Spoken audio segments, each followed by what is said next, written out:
Mekanisme dan pembentukan harga di pasar terjadi melalui sebuah proses. Proses ini adalah proses mekanisme pasar atau proses tawar-menawar antara kekuatan permintaan dari konsumen dengan kekuatan penawaran dari produsen.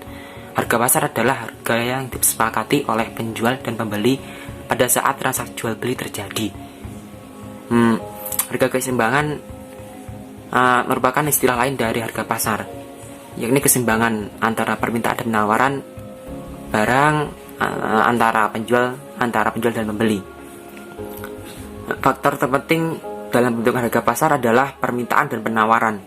Hal ini terjadi apabila kedua tersebut berada dalam keseimbangan, atau dengan kata lain, jika jumlah barang yang diminta sama dengan jumlah barang yang ditawarkan.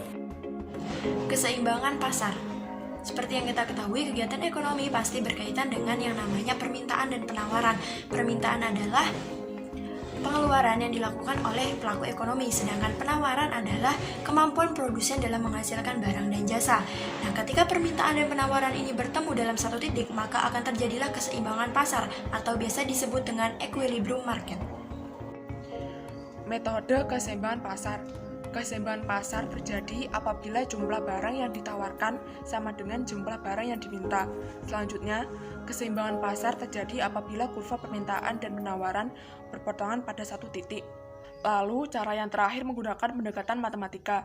Terlebih dahulu dihitung fungsi permintaan dan penawarannya. Selanjutnya, untuk mengetahui tingkat harga keseimbangan, kedua fungsi tersebut dimasukkan ke dalam persyaratan keseimbangan pasar, yaitu HID sama dengan HIS. Selanjutnya, surplus dan defisit. Yang pertama, pengertian surplus. Surplus adalah suatu kondisi di mana tingkat pendapatan atau pemasukan yang diterima melebihi pengeluaran belanja. Berlawanan dari itu, defisit artinya yaitu situasi ketika pengeluaran lebih besar daripada penerimaan. Nomor 2, pengertian defisit. Dalam Kamus Besar Bahasa Indonesia atau KBBI, defisit diartikan sebagai kekurangan dalam anggaran belanja. Sedangkan secara umum, defisit diartikan sebagai suatu kondisi yang terjadi apabila dalam suatu negara atau organisasi mengalami pengeluaran yang lebih besar daripada pemasukannya, sehingga kondisi kas suatu negara akan menurun dan berubah cukup drastis seiring dengan pengeluaran yang harusnya tidak terkontrol. Defisit dapat disebabkan karena daya beli masyarakat yang rendah, pembiayaan bangunan saat inflasi, dan melemahnya nilai tukar mata uang. Surplus tidak selamanya baik. Begitu pula juga defisit yang tidak selamanya menunjukkan tanda bahaya terhadap perekonomian. Pengertian kurva IS dan LM. Kurva IS adalah kurva yang menggambarkan keseimbangan antara pendapatan nasional dan tingkat bunga pada pasar barang. Sedangkan kurva LM adalah kurva yang menggambarkan keseimbangan antara pendapatan nasional dan tingkat bunga pada pasar uang. Nah, kata IS ini berasal dari investasi atau investment dan tabungan saving.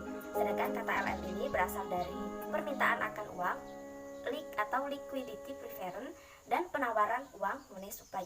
Sehingga kurva IS LM ini merupakan kurva yang menggambarkan bagaimana interaksi antara pasar barang dan pasar uang. Kurva IS LM merepresentasikan model IS LM yang menunjukkan keseimbangan antara tingkat suku bunga dan pendapatan nasional output dalam jangka pendek.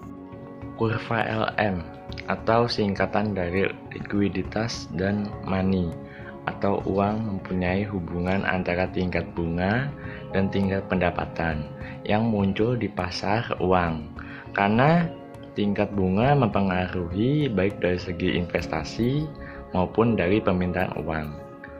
Ia merupakan variabel yang menghubungkan dua bagian model.